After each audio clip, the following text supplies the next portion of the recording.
Call the meeting to order. Please stand for the pledge of allegiance.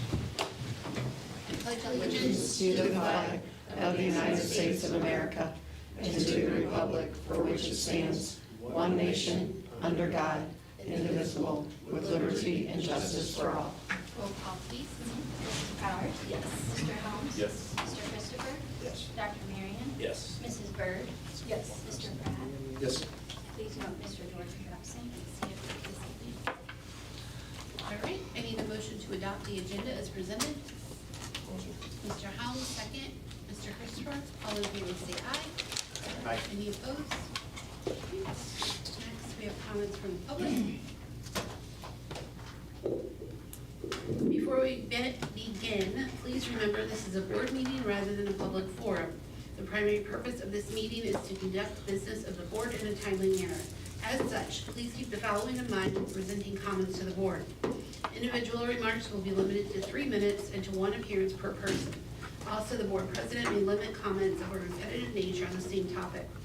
Generally, comments or questions directed to the board will not be answered during the meeting. Finally, the Board of Education would like to remind speakers they're responsible for any potentially defamatory comments made during the public comment portion of the meeting. We have one this evening, Mr. Dinoff.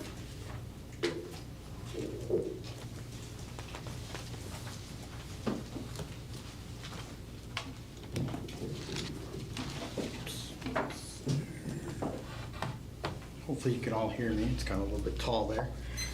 Thank you very much, members of the Board of Directors. My name is Arnie C. A.C. Dunoff, District Public Advocate. First of all, I want to go over the memorandum. It was a very small memorandum in your packet. It doesn't tell me a lot of information. For a contract with Clifton Larson Allen in the amount of $32,900. You have a fiduciary responsibility under state law in Chapter 162 and 163 of the revised state statutes. I see no contract attached to the supporting documents. I see no parameters of what the process looks like with the auditing, and I see no engagement letter. If you look at other adjoining school districts, they put all that information with a transparent outlook for the community to read, digest, and understand. And for some reason, the administration here doesn't see to do that type of conduct and professionalism. The next issue I'd like to talk about is a contract with Micro Technologies for, we don't know what the number of televisions are, but it's $434,900 worth of televisions. Again, there's no contract attached, no warranties, no per TV cost, no fiscal responsibilities, and what we're getting for $434,000. I'd like to know those questions. The next issue is increasing the cost of breakfast and lunch for elementary students, secondary students, and adult prices. What's this year's cost? There's no cost analysis attached. There's no profit and loss. So remember, our food and beverage, they're in not to make a profit, but to meet their demands, to break even, and to have enough money to buy capital improvements. The next issue is the nutrition disposable bids, again with Cole Wholesale, Edward Don. I don't even know what these companies are. Imperial Dade, Menu Maker, and Daxwell line item bids. No breakdowns, no warranty, no cost comparison, no bid submittal, and I don't see where the transparency is to the public. On the memo from Dr. Paul Myers, from Jeremy Moore, in reference to, I believe it's 16 proposed policy changes, I would ask that, this is the first I've read of them, and there's a lot to digest, 145 pages worth of information, and I'm requesting that these be laid over for a month for the public to understand, ask questions, do some research, and come back to testify before the board. For some reason, the board wants to break our sacred Chapter 610, the Open Meetings Act. Chapter 610.011 is liberal construction of the law to be the public policy. And 610.022, closed meetings, procedures, limitation, public records presumed open unless exempt. Thank you, Mr. Dinoff. And I guess I'll come back next month because you don't understand the law. Next, we have our consent agenda. I need a motion to approve the consent agenda as presented. Motion. Mr. Pratt, second Dr. Marion. All in favor say aye.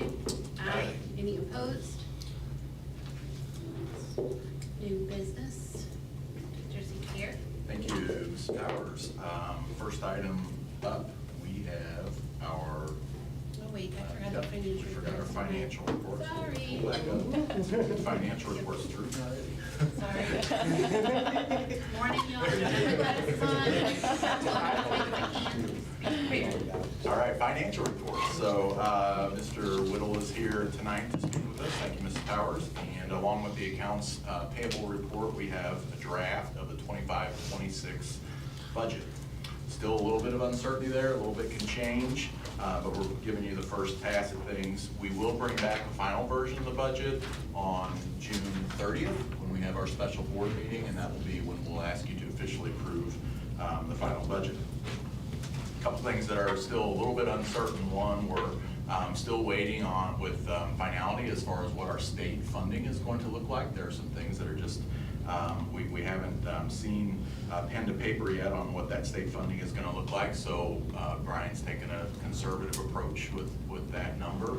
And then also, this is not going to affect the 25-26 budget, but Senate Bill 3 is out there, and that can have some pretty drastic impact on our budget. And that was as a result of the special legislative session that was called to address the Chiefs and the Royals and attempting to get them to remain in Missouri. That piece of that legislation calls for each county to vote as to whether or not they would like to freeze residential property taxes. So that's not shown in the 25-26 budget because it won't impact that budget, but if it comes to fruition, it will have pretty drastic impacts down the road. So just kind of mentioning that as context, and then after that, I'll turn it over to Brian to let him make his presentation. All right, thank you. So I think you did a great intro on the uncertainty, so I won't talk about it too much. It's just the budget is based on the laws today. So one item I should point out is with the basic formula, which is that's our current biggest unknown. Today it's 6,760 roughly a kid. The House and Senate passed 71.45 per student. We used a number in the middle, just because there's talk about it being lower. That way we wouldn't. It's a lot, you know, it's a lot less asked to lower it back from 69 to 67 compared if we got to the full amount. So I just want to say that I think our big focus is on this budget where, you know, we ask all the buildings and department, what do you need for kids' success? And then from there, it's like, what can we do that's fiscally sustainable? And you'll see that in the budget. We do put future years in there because it's not just, hey, are we going to break even this year? We want to break even next year and the year after that too. And doing those future projections really show you if you're on that pace. And I would say we are. I know if you look at the last year in the projections, it shows a negative balance right now, but it would have done that if we did 5 years ago. It's just that's kind of the nature of forward projections. You let your expenses increase faster than revenues, but even that decrease, it's less than it's roughly less than 0.5% of our total expenditures. So by the time we get there, I'm sure we'll have a plan because we know it's there now. And I hope the budget too, you find there's more reports in here. We try to provide more transparency and detail with it as well. Okay, and you know, the budget we started off, we're in a strong financial position. I think if that's thankfully to the COVID revenues that we got in, really built up our balance. On page 2 of the budget, there's a chart that just shows our revenue and expenses by year and then the fund balance percentage, and you can tell in 2017, 18, and 19, our expenditures exceeded revenue by just a little bit, but just that little bit just causes the fund balance percentage to flatline. It went from, you know, almost 20 to 10% in like 3 years. So that's, again, what we're looking at is to keep those fund balances high and not revisit those low numbers.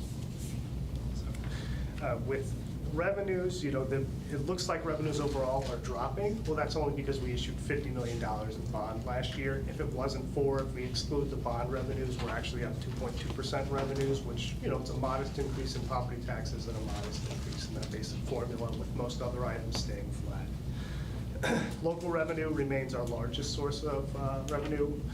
Locals, 60% of our total revenues, property taxes are a little over 50%. So it's, you know, locals the big chunk, and then property taxes are the biggest part of those local revenues.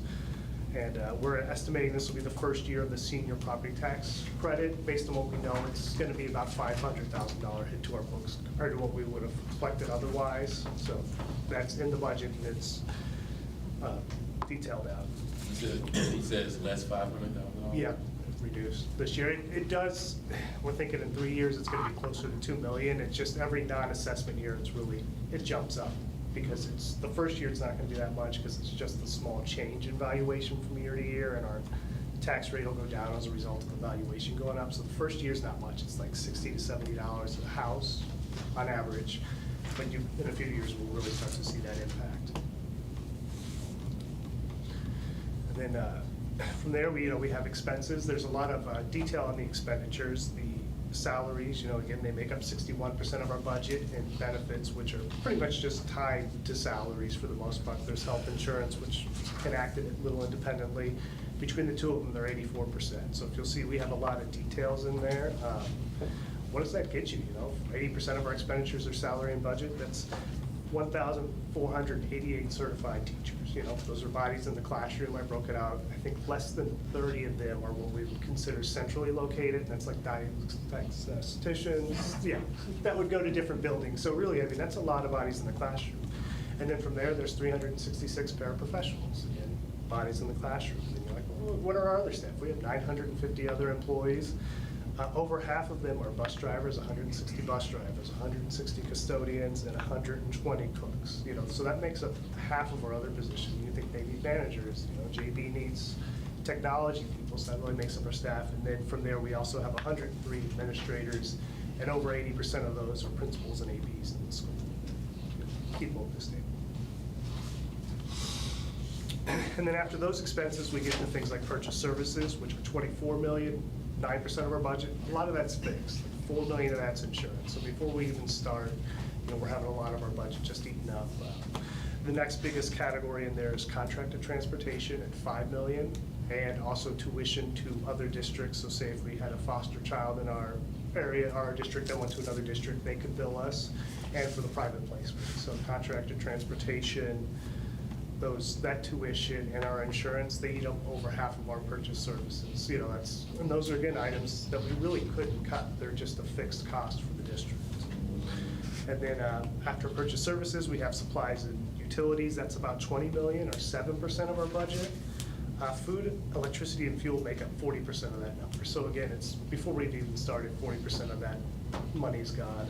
This year, it's a little higher than normal because we had so much curriculum adopted. I'm sure you've noticed the last few meetings. So that's about $2 million higher in curriculum we're going to pay this year than we did last year. But that's fine. It's never going to be just this steady, flat amount every year. Just try to make it flat.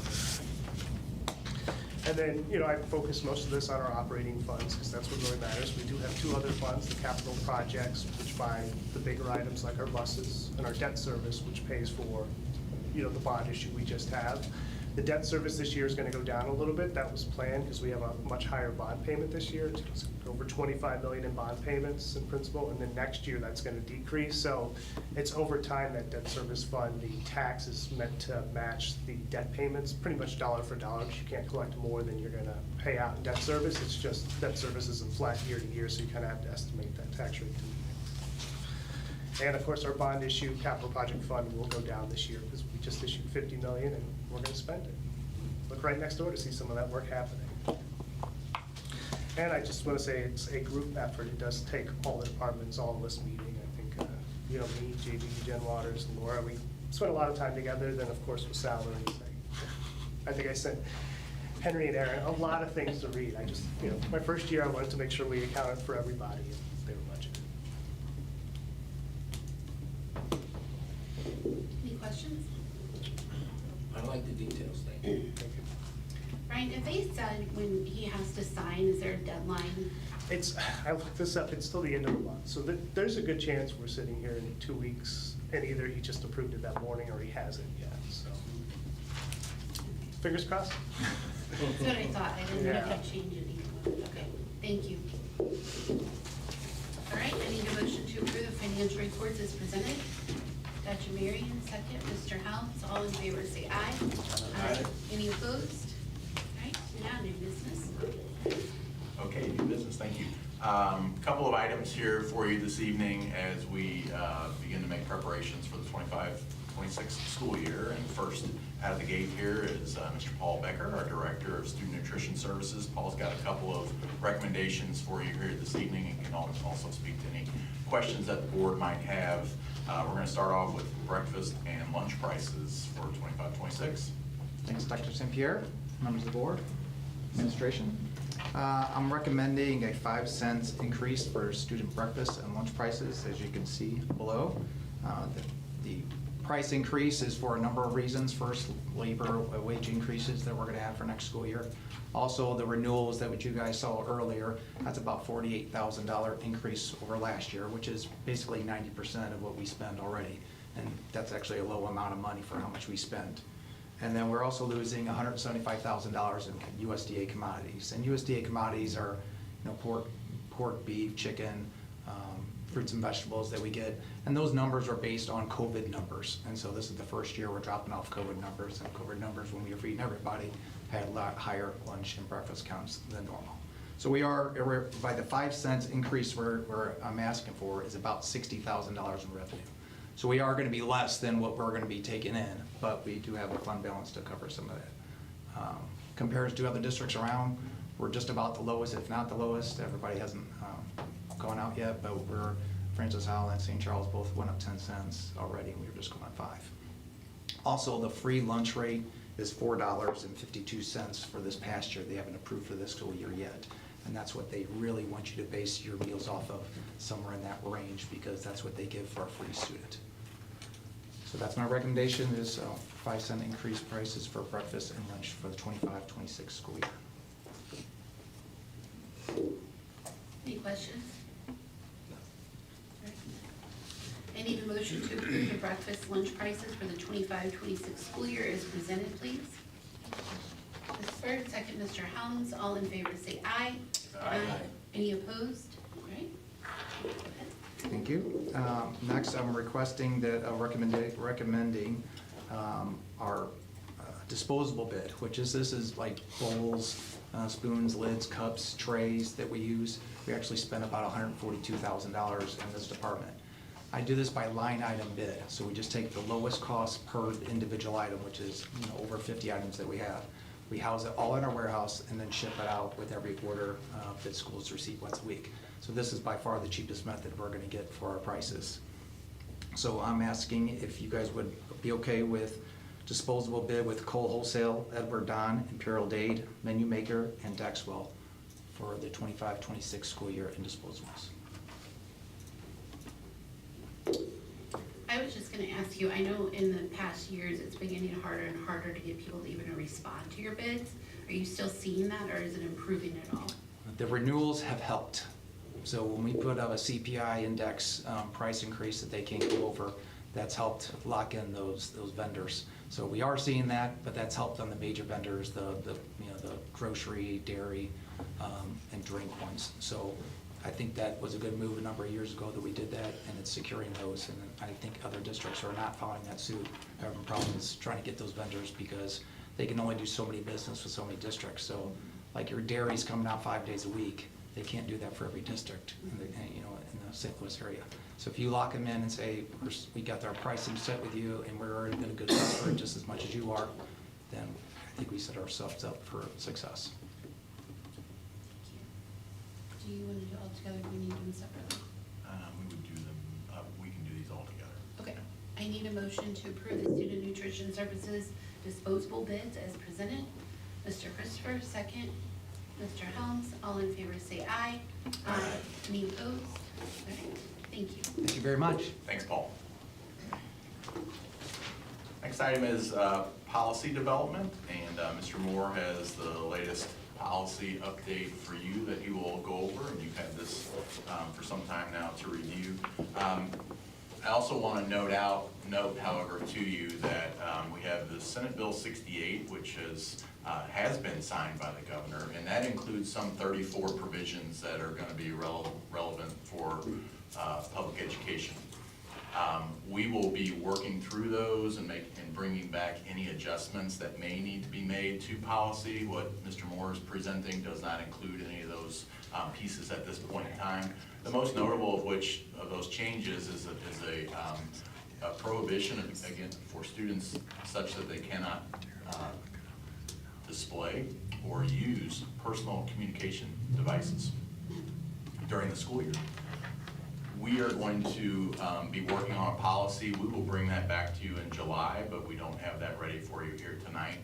So I just wanted to, before Mr. Moore presents, I just wanted to let you know that while this is I guess the fourth installment throughout the year of our revisions we've made, we'll be bringing back a little more before school were to start. Okay, so with that, I'll turn it over to Mr. Moore.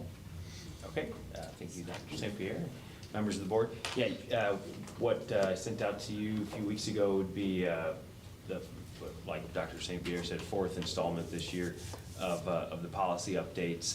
They have another one that they just pushed out, which does not include Senate Bill 68, and it will be that one in and of itself probably is going to have its own policy implements, and some of them will have policy beginning at the start of this school year. So it's going to be a quick turnaround, and a lot of times they will.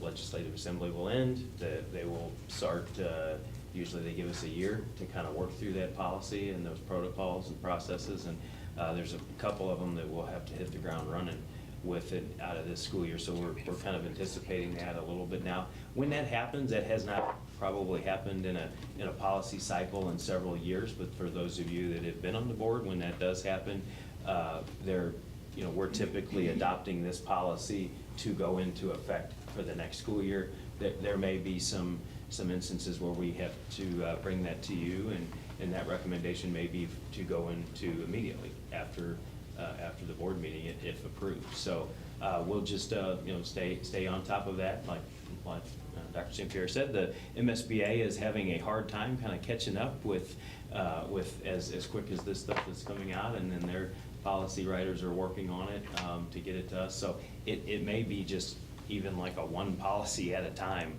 kind of sending it out to us, and depending on where we are with the time frame of it, just trying to adopt it. So what you had in front of you for this evening, this really was, a lot of this policy change came straight from regulatory and compliance from the state and federal level. There was quite a bit that Brian and I worked through from the business office procedures, all of it really driving kind of a derivative of our federal programs and spending, and just Office of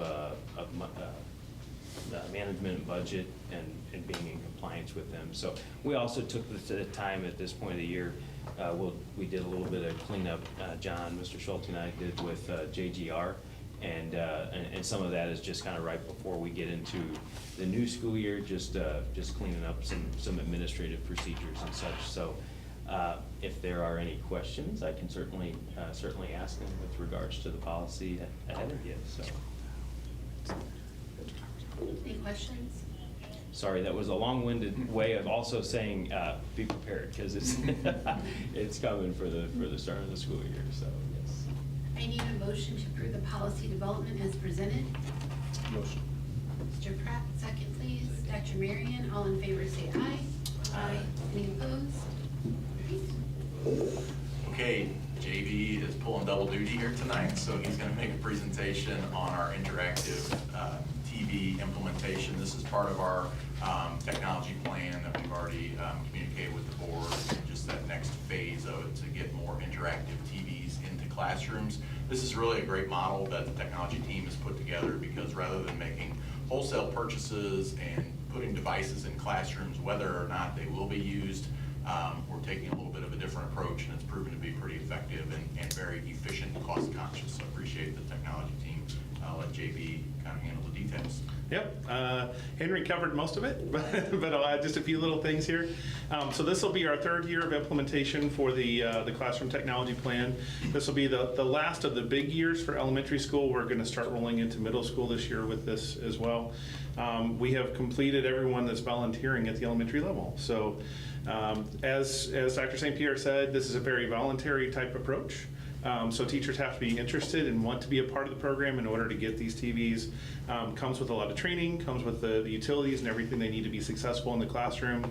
We talk with them a little bit about pedagogy as well when we're doing that, just here's how to use it and how to be effective with it. So what we have found is it's been extremely successful. Teachers are using it, they want to continue to use it, they keep asking us for more resources, we keep providing more training. It really has created a great cycle.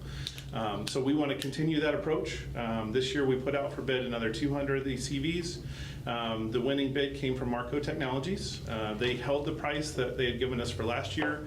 What's interesting about that is technology pricing is going up a lot right now, and these are mostly computers that happen to have a TV on the front end. I mean, it really is, it's more computer than it is TV.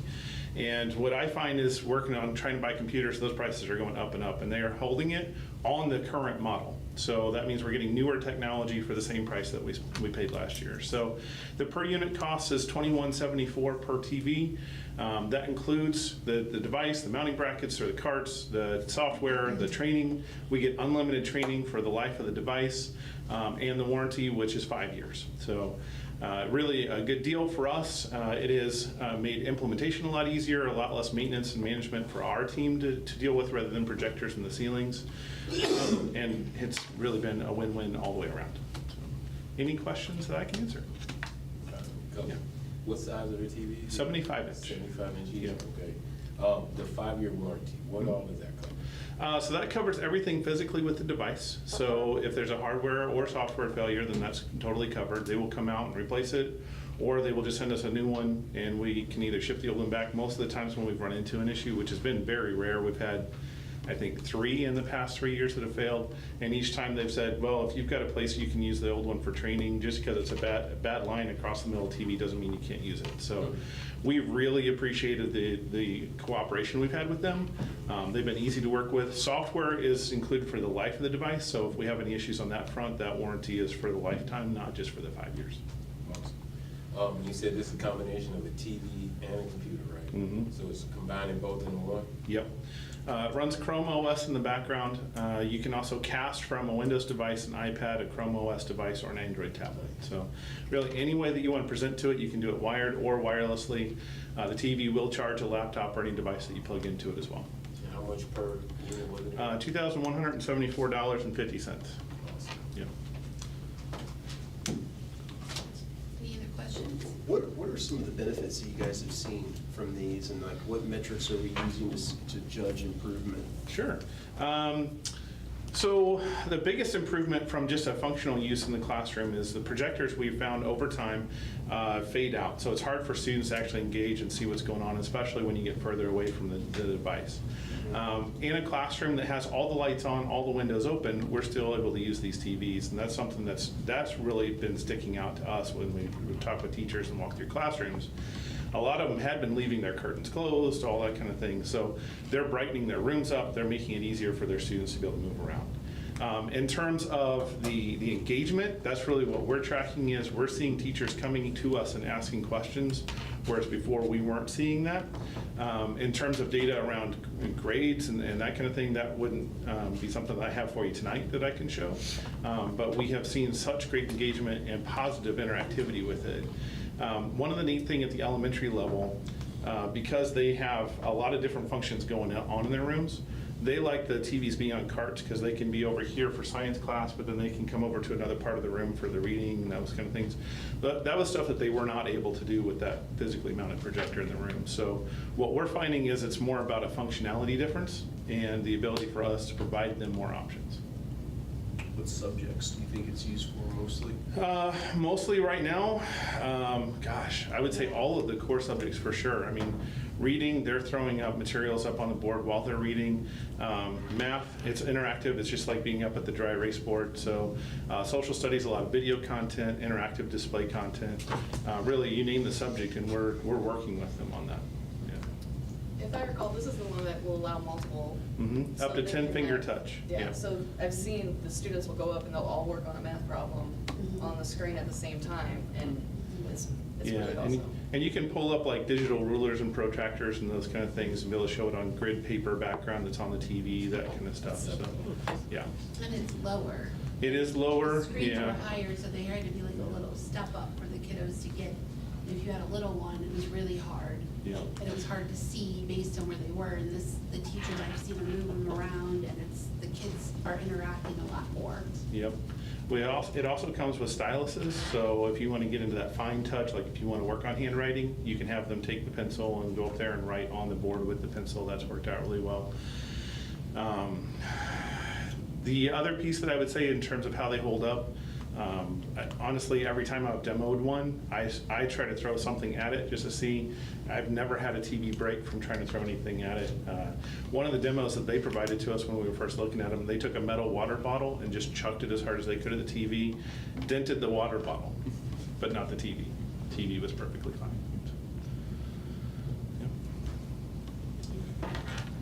Any other questions? Right.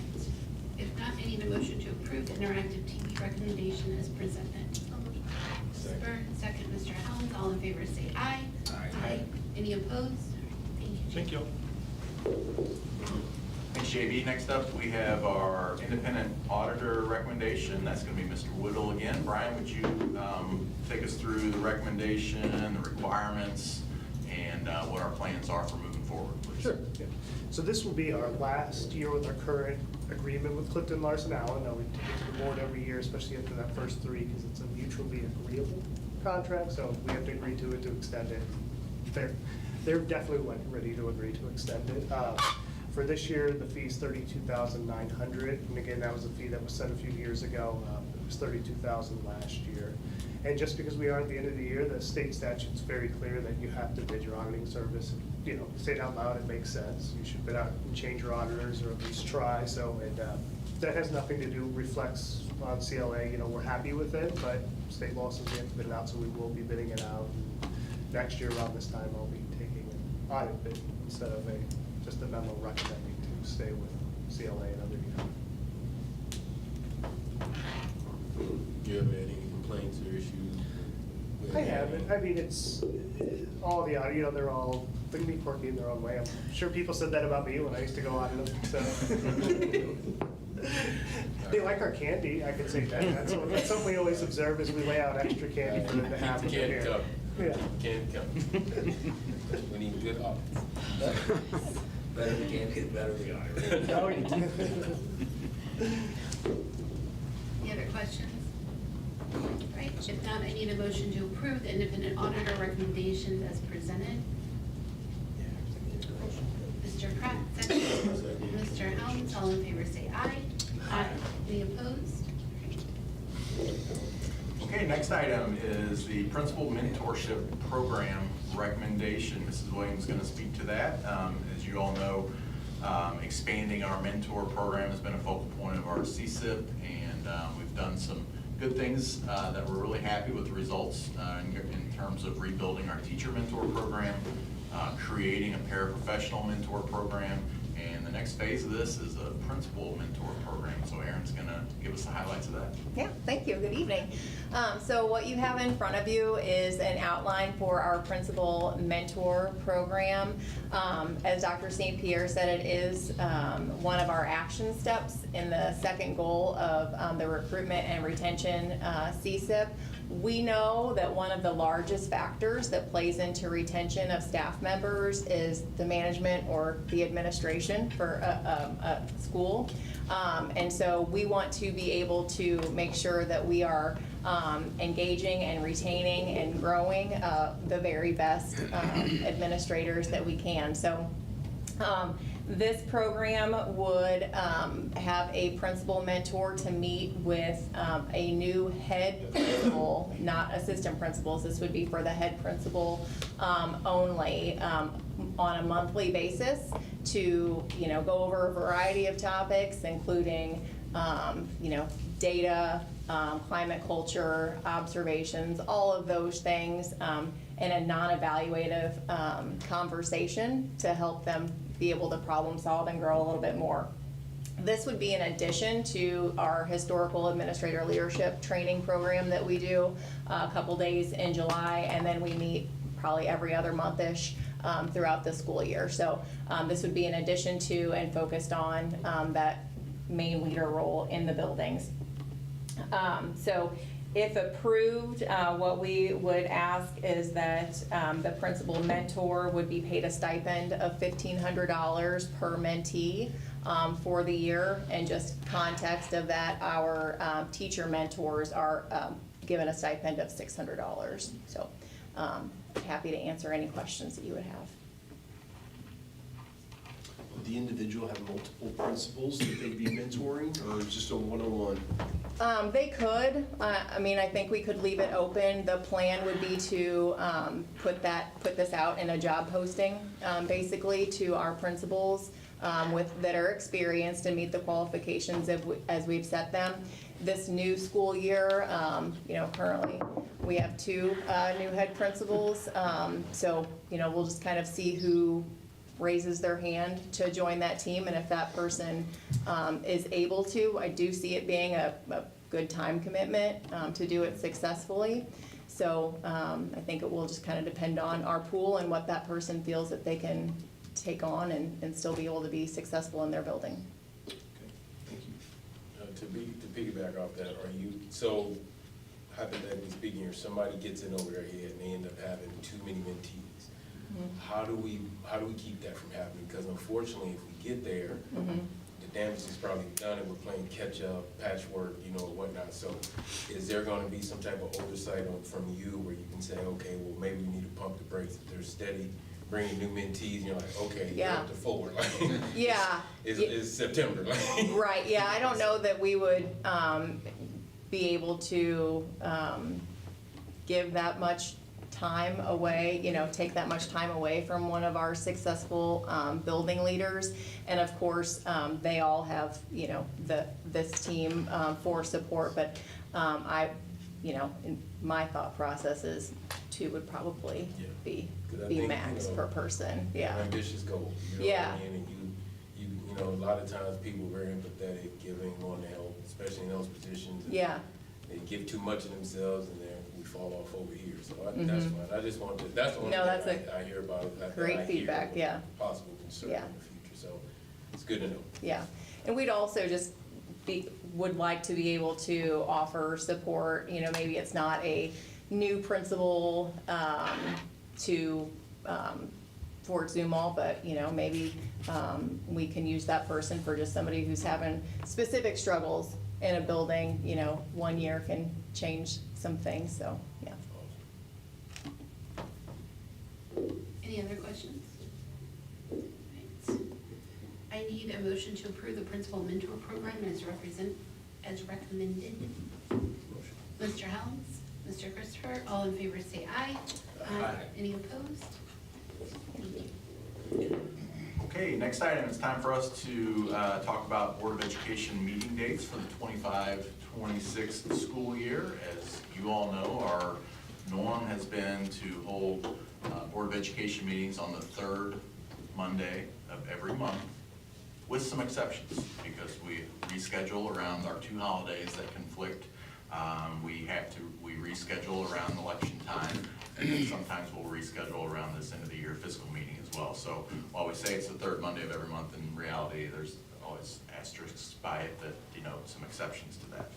So in order to come forward with a more consistent schedule and a more uniform schedule for these board meetings, we're proposing we move those meetings to the 3rd Thursday of every month. This will not present conflicts around holidays, and we should be able to maintain more of a consistent schedule with that. Probably just as important, if not more important, in my opinion, is this provides the Board of Education more time to review materials prior to the board meetings. So the recommendation is to, the proposed board meetings are attached, but they reflect the 3rd Thursday of each month, continuing with the 6 p.m. start time. Are you suggesting we would get agendas on Friday and have through Thursday? Yes, so that could be the weekend, and then. Why Thursdays? I don't know. I think it's Wednesday's kind of a day that we try to steer clear of as best we can, due to there's some other kind of long-standing community conflicts that arise with Wednesdays. It's a big work night for me. Big work night. I don't like it, but that's all right. I'll go to it anyway. Any other comments? I need a motion to approve the 25-26 Board of Education meeting dates as presented. Mr. Helms, second, please. Second. Mr. Christopher, all in favor say aye. Aye. Any opposed? Nay. Thank you. Thank you. Okay, next item. It is time for the board to identify their board officers, secretary and treasurer for the year. Obviously, this is a position that is at the discretion of these positions both are at the discretion of the Board of Education. Currently, Jamie Marks serves as the secretary, Brian Whittle as the board treasurer. Historically, these positions have been filled by employees of the district, although they do not need to. But it is, at this point in time, the recommendation would be for Jamie Marks to continue as treasurer, I'm sorry, as secretary, thank you. Brian Whittle. No, it's facts. I felt the wind on that one. How about Brian, treasurer, Jamie Marks, secretary? Motion. We have to do one at a time. Yeah, I need a motion to appoint Jamie Marks as the Board of Education Secretary. Motion, Mr. Helms, second. Ms. Byrd, all in favor say aye. Aye. Any opposed? Right, and next, I need a motion to appoint Brian Whittle as the Board of Education Treasurer. Mr. Helms, second. Ms. Byrd, all in favor say aye. Aye. Any opposed? All right. Thank you. Last, we have the comments from the Board of Education. I'll start with you, Mr. Pratt. Sure. Good evening, everyone. First of all, I've got a couple Rookie of the Year announcements to make, and the first one would be a fourth grade teacher at Rock Creek, Melinda Lee. Nomination said she has built strong, trusting relationships with students and families, which enhances student engagement and success. Her communication with families is proactive, thoughtful, and centered on collaboration, which I as a parent appreciate. Moving on to support staff, we have a music host. She spends her time in 17 of our schools. And this is Maria Segroy. Nomination said Maria is the epitome of a team player and wants to do everything she possibly can to support our special education students in our district. So congratulations to both of those. And with support staff in mind, it's one of our board initiatives to hire and retain individuals. And I just want to kind of throw out an acknowledgement to our custodians. I think the number was 160 earlier today. I mean, this is their time in the big leagues in the summer, getting our buildings ready, stripping, finishing, deep cleaning bathrooms. Probably, for the most part, a thankless job. Probably hot as hell, if I could imagine. And I just want to thank those individuals. Ms. Byrd? Thank you. First, I want to say thank you to the partners and possibilities. These business partners provide on-site work experience for students in East High School's work-based learning program. Students rotate between Friendship Village, Jake's on Main, the Redplex, and the Spencer Road branch of the St. Louis City County Library, spending 2 hours per week working on laundry and cleaning skills, sorting inventory, and reshelving and withdrawing library materials. Their teacher, Brooke Petrie, says that this experience is something the students may not have gotten otherwise. And also, I want to say thank you so much to all the work that you guys put into all these things that we do. Especially, I had written down those smart TVs. I've seen them in multiple settings, multiple buildings, and they really are incredible to see. Well, the students are so excited about it because I've been in classrooms without it, and I'm still in classrooms without it. And teachers, like you said, it's only the teachers that want them are getting them. So the teachers that don't want them, they're still doing regular teacher, colorful, beautiful, wonderful things. It's great. It works, But this is something that it's a really awesome tool that I'm glad that we're able to provide, and that training is incredible. And the water bottle stories. I don't want to put that out as a. I heard it was one of those flimsy aluminum. Mr.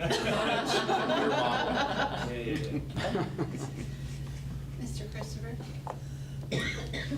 I just hope everybody's enjoying the summer and a little bit of the downtime. I know for the district staff, administration, that, there's really not a lot of downtime. And I totally agree with Mark about the custodians. They're working their tails off right now. And I've worked with them for 20 years, and they really get after it and make the buildings look great for, the start of the school year. So that's a great point.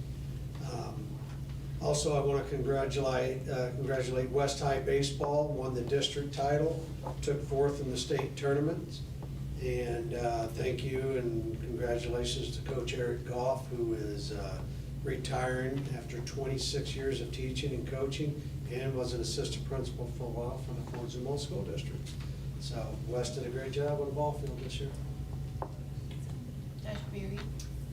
I would like to point out that for the 5th consecutive year, Project Lead the Way has recognized each of our 4 high schools as distinguished high schools in the program. The award celebrates their commitment to increasing student access, engagement, and achievement in their Project Lead the Way biomedical science, computer science, and engineering programs. Across the 4 schools, we have over 2,000 students participating in the program, so it's exciting. Awesome. Thank you. Mr. Helms? All right. First thing I want to do is give a shout out to our student nutrition. So Mr. Paul Becker and all of his entire crew, they actually finished their inspection, and their average score out of 28 of their kitchens was 99.9% for their average health inspection score. So that's awesome. Again, there's 28 kitchens. They served more than 1 million meals this school year already. Great work by that department, because the brain needs food. So that's definitely a good thing. Congratulations to the South High soccer team. The South High girls soccer team won the district championship and finished 2nd at state. So kind of a down year, I guess, for them. All right, but no, big shout out to them. That's awesome. And to all those ladies. Congratulations to we have some track state champions. We have East High's junior Avery Foster. She won her 2nd consecutive state pole vault title. East High, doesn't give his year. Okay, Christoph Bailey from East High, doesn't give what year he is. He won the 400-meter dash, and West High senior Elliot Hummer won the javelin state championship. So that's pretty impressive. So to have some, that many state champs in our district in track. So, yeah. And I actually got to see the young man Christoph Bailey run. Woo! Impressive. So. Thank you. We had 4 students from Darden, 3 students from MG, 3 students from Flint Hill, and 5 students from Osmond who were recognized in a special event and reception honoring the top 100 submissions to the annual St. Louis Symphony Orchestra Picture the Music Art Contest. Picture the Music Art Contest for students grades K through 6. That's 15% of the top 100 who are Fort Zumwalt students. More than 13,000 students from 70 schools participated this year. Pretty darn awesome. We got a lot of talented kiddos. That's all we got. I hope everybody has a great summer. Stay warm, or stay cold. Not warm, sorry. Tired. And safe. With that, we are going into closed session. I need a motion to go into closed session in accordance with RMSO 6110.021 to discuss the approval of the minutes for the May 19th, 2025 closed session meeting, hiring, firing, promotion of personnel, and legal matters. Mr. Christopher, second. Dr. Marion, roll call please. Mrs. Powers? Yes. Mr. Helms? Yes. Mr. Christopher? Yes. Dr. Marion? Yes. Mrs. Bird? Yes. Mr. Jackson? Yes.